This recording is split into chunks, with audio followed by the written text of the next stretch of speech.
તો હેલો મિત્રો, કેમ છો તમે બધા? આઈ હોપ કે તમે બધા એકદમ સ્વસ્થ મસ્ત અને તંદુરસ્ત છો.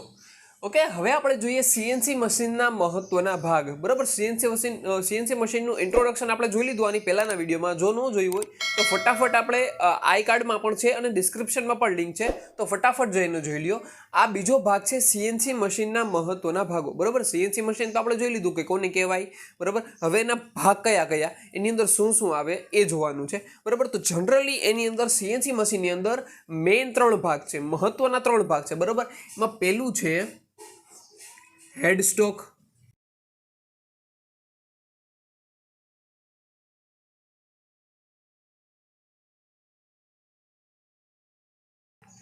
તો એક છે હેડ સ્ટોક, ટેલ સ્ટોક અને ટરેટ. સીએનસી મશીનના મહત્વના 3 જ ભાગ છે. એક છે હેડ સ્ટોક, ટેલ સ્ટોક અને ટરેટ. બરાબર, હેડ સ્ટોકનું કામ શું છે? તો કે હેડ સ્ટોક છે એ આપણું જે પીસ છે, આપણો જોબ છે, જેને આપણે કટ કરવાનો છે, જેમાં ડિઝાઇન બનાવવાની છે, જેને કંઈક અલગ શેપ આપવાનો છે. બરાબર, જેમાં આપણે કામ કરવાનું છે, એને આપણે જોબ કહી, કટ આપણો પાર્ટ કહી. બરાબર, તો આપણા પાર્ટને, આપણા જોબને પકડવાનું કામ કરે, જોબને પકડી રાખે. બરાબર, જોબને પકડે એટલે કે હોલ્ડ કરે અને એને ફેરવે. બરાબર, હેડ સ્ટોકનું કામ શું છે? તો કે જોબને પકડે અને એને ફેરવે. જોબને પકડવાનું પહેલાં અને પછી એને રોટેટ કરાવવાનું. ટેલ સ્ટોકનું કામ શું છે?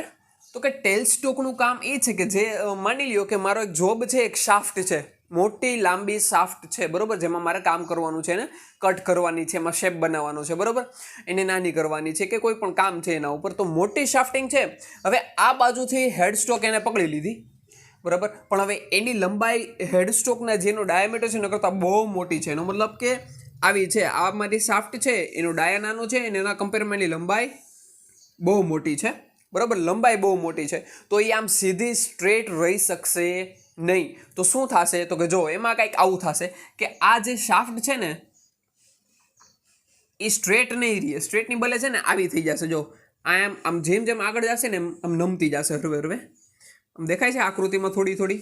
બરાબર, જો આ સીધી નથી, સેજ આમથી આમ નમી ગઈ છે. બરાબર, આડી થઈ ગઈ છે. તો હવે આને હું ફેરવું. બરાબર, અને આપણા આરપીએમ 1000, 1500, 2000 આરપીએમ આપણો સ્પિન્ડલ જે ફરતો હોય છે, તો આ એટલી સ્પીડે ફરશે. તો આટલી સ્પીડે ફરશે તો આ અહીંથી નમેલી છે, તો કેવડું મશીન વાઇબ્રેટ થશે.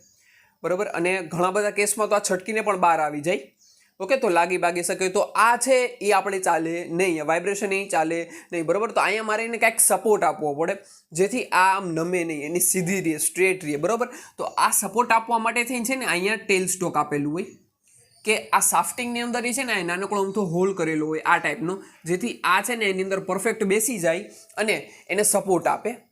બરાબર, આના પછી હમણાં આ જે પૂરું થાય ને એના પછી એક એનિમેશન દ્વારા તમને બતાવીશ કે કઈ રીતનું હોય છે હેડ સ્ટોક, ટેલ સ્ટોક, ટરેટ. બરાબર, એમાં કઈ રીતના સપોર્ટ આપે બધું જોશી આપણે. આ અત્યારે થિયરી સમજી લ્યો. બરાબર, જો આમાં શાફ્ટિંગમાં આ રીતના એને સપોર્ટ આપે. બરાબર, જેથી શાફ્ટ આમ નમે નહીં અને આમ સીધે સીધી રહીએ. બરાબર છે. હવે જોઈએ ટરેટ. તો આ ટેલ સ્ટોકનું કામ એ જ છે કે ખાલી શાફ્ટિંગને સપોર્ટ આપવાનું. બરાબર, જેથી વાઇબ્રેશન ન આવે. ટરેટ છે, ટરેટનું કામ શું છે? તો ટરેટનું મેઇન કામ 2 છે. બરાબર, એક તો આપણું ટૂલ જે છે જેના દ્વારા આપણે કટ કરી છે પીસને. બરાબર, એ ટૂલને હોલ્ડ કરવાનું એટલે કે પકડવાનું. તો કે ટૂલને પકડે. એક તો છે ટૂલને પકડવાનું કામ એનું. બરાબર, ટૂલને પકડી રાખે, ટૂલને હોલ્ડ કરે. અને બીજું કામ છે કે કટિંગ દરમિયાન જ્યારે કટ ચાલુ હોય ત્યારે એ ટૂલને સપોર્ટની જરૂર હોય. નકર ટૂલ બહાર આવી જાય. બરાબર, એના ઉપર લોડ પડે એટલે ટૂલ બહાર આવી જાય, તો એ ટૂલને સપોર્ટની જરૂર હોય. ત્યારે એ ટૂલને સપોર્ટ આપવાનું કામ કરે. બરાબર, એનું બીજું કામ છે ટૂલને સપોર્ટ આપવાનું. આ પહેલું કામ હતું. બીજું કામ છે ટૂલને સપોર્ટ આપવો. ટૂલને સપોર્ટ આપે, કટિંગ ફોર્સથી જે ટૂલને સપોર્ટ આપે છે. ઓકે, ચાલો હવે જોઈએ કે હેડ સ્ટોકની અંદર શું શું આવે. બરાબર, હેડ સ્ટોક તો આપણે જોઈ લીધો કે એનું કામ શું છે. હવે એની અંદર કોનો સમાવેશ થાય છે? કે પહેલું છે એક સર્વો મોટર. એક મોટર હશે. મોટરનું કામ શું? તો કે ફેરવવાનું. આપણે જોબને ફેરવવું છે ને, તો એ કોના દ્વારા ફરશે? મોટર દ્વારા. તો એક તો છે મોટર. જે કઈ મોટર હોય? સર્વો મોટર. બરાબર, જેથી આપણે એને અમુક એંગલે ફેરવ્યું તો એંગલ પણ ફેરવી શકીએ. એટલે કે એક છે મોટર હોય. મોટર કોની સાથે કનેક્ટેડ હોય? તો કે એ સ્પિન્ડલ સાથે કનેક્ટેડ હોય. મોટર સ્પિન્ડલને ફેરવે. બરાબર, તો મોટર પછી હશે સ્પિન્ડલ. બરાબર, મોટર છે એ સ્પિન્ડલને ફેરવશે. સ્પિન્ડલ છે એ કોને ફેરવશે? તો કે એ ચકને ફેરવશે. બરાબર, ચકને ફેરવશે. તો એની અંદર હશે ચક.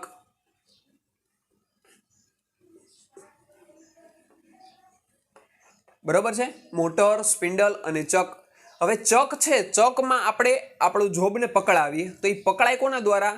તો કે એ જો દ્વારા પકડાય. ચકની આજુબાજુ 3 જો હોય છે. હમણાં આપણે એનિમેશનમાં પણ જોશી આ બધા પાર્ટ અલગ અલગ, બરાબર. પણ અત્યારે થિયરી જોઈએ કે ચકનું કામ શું? જોબને ફેરવવાનું. પણ જોબને પહેલાં પકડવો તો પડે નહીં. પકડાય કોના દ્વારા? તો કે જો દ્વારા, જેને આપણે જો કહેવાય, બરાબર. જો બે પ્રકારના હોય છે, સોફ્ટ જો અને હાર્ડ જો, બરાબર. એના વિશે આપણે પછી ડિસ્કસ કરશું. અત્યારે ખાલી જો જોઈ લઈ. આને કહેવાય જો. હવે એ જો આમ પકડાય છે અને પીસને છોડી દે છે, પીસને પકડે છે, પીસને છોડી દે છે, તો એ કોના દ્વારા થાય છે? તો કે એ છે અંદર એક ડ્રોબાર હોય છે, બરાબર. સ્પિન્ડલની વચ્ચેથી એક ડ્રોબાર પાસ થતો હોય, ડ્રોબાર દ્વારા થાય છે. તો કે જો ભેગું શું હશે? એક તો કે ડ્રોબાર, બરાબર. ડ્રોબાર. ક્લિયર છે? મોટર, સ્પિન્ડલ, ચક, જો, ડ્રોબાર, બરાબર. તો હેડસ્ટોકની અંદર મેઇન આટલા ભાગ આવેલા હોય છે, બરાબર. હેડસ્ટોકની અંદર આ બધું હોય છે. હવે જોઈએ ટેલસ્ટોક. તો મિત્રો આ જે તમને સ્ક્રીન ઉપર દેખાય છે એ એક હેડસ્ટોક છે, એક સીએનસી મશીનનું, જેમાં તમને ચક જે છે એ દેખાય છે બહારની બાજુએ અને એના જો દેખાય છે, પણ જે અંદરની બાજુ જે સ્પિન્ડલ છે, ડ્રોબાર છે, એ કાંઈ દેખાતું નથી, બરાબર. તો હવે એના પછીનું જુઓ. આ જે તમને ઇમેજ બતાવી છે, આ જે ફોટો બતાવી છે, જેની અંદર તમે અંદરનો ભાગ પણ જોઈ શકો છો. અંદરની બાજુ જે સ્પિન્ડલ છે એ પણ દેખાય છે. તો આ સ્પિન્ડલ છે પાછળની બાજુ એ મોટર સાથે કનેક્ટેડ હોય છે અને મોટર ફરે છે એ આ સ્પિન્ડલને ફેરવે છે. અને આ સ્પિન્ડલ જે આપણે પાછલી ઇમેજમાં જોયું હતું તે ચક સાથે કનેક્ટેડ હોય છે. તો મોટર સ્પિન્ડલને ફેરવે છે અને સ્પિન્ડલ ચકને ફેરવે છે. આમ આપણો પીસ રોટેટ થાય છે અને ટૂલ દ્વારા કટ થાય છે. તો ટેલસ્ટોકનું કામ શું છે? તો ટેલસ્ટોકનું તો કંઈક જ કામ છે કે શાફ્ટિંગને સપોર્ટ આપવાની. તો એની અંદર ઝાઝા પાર્ટ નહીં હોય, એની અંદર ખાલી 2 જ પાર્ટ હશે. એક તો ટેલસ્ટોકની બોડી, બરાબર. એક તો છે બોડી, આની બોડી, બરાબર, જે આને સપોર્ટ આપે છે, એને પકડી રાખે છે એમ. અને ટેલસ્ટોકની અંદર જે અંદર અને બહાર થતું હોય, બરાબર, જે શાફ્ટિંગને પકડવા માટે બહાર નીકળે અને શાફ્ટિંગ જ્યારે આપણે છોડ્યું ત્યારે પાછું અંદર વયું જાય, બરાબર. એ પણ હમણાં આપણે એનિમેશનમાં જોઈએ. તો એ બોડી છે, બોડીની અંદરથી કાંઈક બહાર નીકળે અને અંદર જાય, જેને કહેવાય ક્વિલ. શું કહેવાય? ક્વિલ. તો એની અંદર ટેલસ્ટોકના માત્ર 2 જ પાર્ટ છે, એક તો બોડી અને ટેલસ્ટોકની બોડી, અને એક છે ક્વિલ, બરાબર. ક્વિલનું કામ છે અંદર અને બહાર જવાનું, અને બોડી એને સપોર્ટ આપે છે ખાલી, બરાબર. એના પછી છે ટરેટ. ટરેટનું કામ શું? ટરેટની અંદર શું આવે જોઈએ? તો મિત્રો આ વિડીયોમાં તમને ટેલસ્ટોક બતાવું છું કે આમાં જુઓ, જે ટેલસ્ટોક છે એ પહેલાં આગળ આવ્યો છે, પછી પીસને પકડાવવા માટે તેને બહાર કાઢવામાં આવ્યો છે, પછી પીસને છોડવા માટે તે પાછું અંદર નાખી દેવાનું છે, અને પાછું આપણું મશીન જે છે ટેલસ્ટોકને દૂર લઈ જાય છે. ઓકે, જો એના પછી છે ટરેટની અંદર આવશે tool holder, block, turret, motor, બરાબર. તો ટરેટની અંદર પહેલું છે ટૂલ. તો કે આપણે આપણા પીસને કટ કરવા માટે ટૂલની જરૂર પડે ને, તો કે એ ટૂલ છે એ કોનો પાર્ટ છે? ટરેટનો પાર્ટ છે, બરાબર. આપણે ટરેટની અંદર ટૂલ લગાવીએ છીએ, તો એ ટૂલ છે. પછી ટૂલ હોલ્ડર. તો કે ટૂલને પકડવા માટે, ટૂલને હોલ્ડ કરવા માટે, ઝાલવા માટે એનું જે હોલ્ડર હોય છે, બરાબર, તો એને કહેવાય ટૂલ હોલ્ડર. એના પછી છે બ્લોક. બ્લોક શેના માટે યુઝ થાય? તો કે ટરેટની છે ને બહાર લગાડેલા હોય, જે આપણે હમણાં એનિમેશનમાં પણ જોશી કે બહાર લગાડેલા હોય. એ ક્યાં યુઝ થાય? તો કે આપણે જ્યારે અંદરની બાજુ, પીસની અંદરની બાજુ કામ કરવું હોય ત્યારે આ વપરાય, બરાબર. એ આપણે આગળ જોશી. મિત્રો તમને અહીંયા દેખાય છે એમ એક ટૂલ પકડાવેલું છે ટૂલ ડિસ્કમાં, અને એક બ્લોક લગાડેલો છે ટૂલ ડિસ્કની ઉપરની બાજુ, તમે જોઈ શકો છો છે.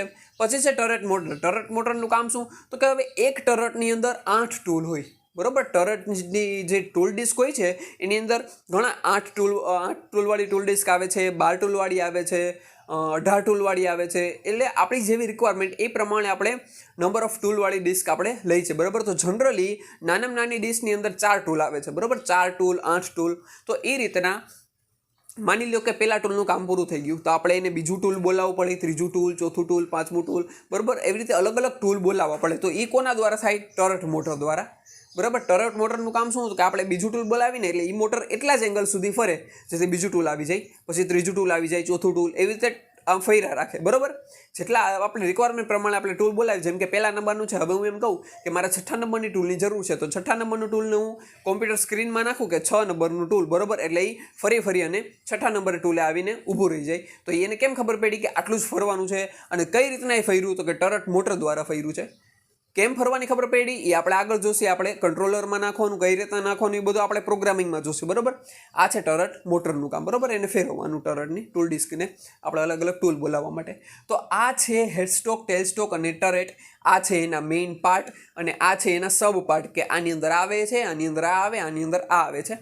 બરાબર. આ જ એના મેઇન પાર્ટ છે, આ જ સમજવાનું છે. બાકી હજી છે એના 3 પાર્ટ, પણ એ એટલા બધા મેઇન નથી, છતાં એમને તમને કરાવું છું. બરાબર. જાણવા જરૂરી છે. ચાલો એના વિશે જોઈએ. તો જો મિત્રો, હવે જોઈએ સીએનસી મશીનના વધારાના ભાગો. બરાબર. ઓલા મહત્વના 3 જ ભાગ હતા, આ બધા છે એ વધારાના છે.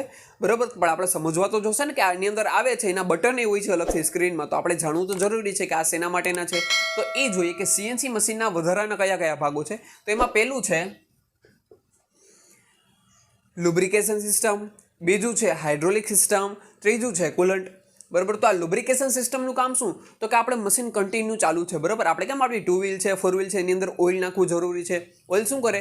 તો કે આપણા પાર્ટ વચારે જે ઘર્ષણ થતું હોય એને અટકાવે અને પાર્ટને સ્મૂથ ચલાવે. બરાબર. તો એ જ કામ છે લુબ્રિકેશનનું અહીંયા પણ, કે આખું આપણી મોટર આખા અક્સિસને ચલાવે છે. બરાબર. અક્સિસ કઈ રીતના ચાલે તો કે આપણે આગળ જોશીએ તો એ આખી અક્સિસને ચલાવે છે. બરાબર. તો અહીંયા વચ્ચે લુબ્રિકેશનની જરૂર પડે. બરાબર. ઓઇલની જરૂર પડે, જેથી આપણું મશીન છે સ્મૂથ ચાલે. બરાબર. એમાં વાઇબ્રેશન કે ઘર્ષણ લાગે નહીં. તો એટલા માટે લુબ્રિકેશનની જરૂર પડે. તો લુબ્રિકેશનની સ્વિચ આપેલી હોય આપણને કંટ્રોલરમાં, એ દબાવી તો આખા મશીનને લુબ્રિકેશન પહોંચી જાય છે. બરાબર. પછી છે હાઇડ્રોલિક સિસ્ટમ. હાઇડ્રોલિક સિસ્ટમ કોને કહેવાય? તો કે હાઇડ્રોલિક સિસ્ટમમાં આપણે જે હમણાં જોયું હતું, ચોકને ક્લેમ્પ અને ડિક્લેમ્પ કરાવી, આપણા પીસને પકડાવી અને છોડી. તો એ કેના દ્વારા થાય? હાઇડ્રોલિક સિસ્ટમ દ્વારા થાય. કે મશીનની પાછળના ભાગમાં છે ને એક હાઇડ્રોલિક ટેન્ક આવેલી હોય છે, એ આખા મશીનની હાઇડ્રોલિક સિસ્ટમને કંટ્રોલ કરે. બરાબર. તો એ હાઇડ્રોલિક સિસ્ટમ દ્વારા કામ થાય. પછી છે કુલન્ટ. તો કુલન્ટનું કામ શું? જો હાઇડ્રોલિક સિસ્ટમમાં બીજું પણ આવે. એક તો ચકને ક્લેમ ડિક્લેમ કરવાનું કામ હાઇડ્રોલિક સિસ્ટમનું, અને બીજું છે ટર્રેટમાંથી આપણે જે ક્વિલ બહાર આવે છે અને ક્વિલ અંદર જાય છે. બરાબર. એ પણ આખું હાઇડ્રોલિક સિસ્ટમ દ્વારા થાય છે. એના પછી છે કુલન્ટ. તો કુલન્ટનું કામ શું? તો કે જ્યારે ટૂલ છે, બરાબર, ટૂલ છે આપણા પીસને આમ અડેલું હોય છે પીસને, અને પીસ તો 1000, 2000, 5000 આરપીએમ ફરતું હોય છે. બરાબર. ત્યારે આપણા જે ટૂલ છે એને પીસને અડેલું હોય તો એ બે વચ્ચે કટ દરમિયાન બહુ ઘર્ષણ થાય. બરાબર. બહુ વધારે ફ્રિક્શન થાય, ઘર્ષણ થાય. એને લીધે અહીંયા બહુ ગરમી ઉત્પન્ન થતી હોય. બરાબર. ગરમી બહુ વધી જાય, તાપમાન બહુ વધી જાય એની અંદર ટેમ્પરેચર, તો એને ઠંડુ કરવું પડે. બરાબર. એને ઠંડુ કરવું પડે. તો ઠંડુ કરવા માટે વપરાય ને એને કહેવાય કુલન્ટ. કુલન્ટનું કામ શું? તો કે કૂલ કરવાનું, ઠંડુ પાડવાનું. બરાબર. આ પીસ અને આપણા ટૂલ વચ્ચે જે ગરમી ઉત્પન્ન થઈ છે એને ઠંડુ કરવાનું કામ છે કુલન્ટનું. તો કુલન્ટનું કામ એને ઠંડુ કરવાનું છે. બરાબર. તો આ જે વધારાના 3 ભાગ છે, લુબ્રિકેશન સિસ્ટમ, હાઇડ્રોલિક સિસ્ટમ અને કુલન્ટ. આઈ હોપ તમને ક્લિયર હશે.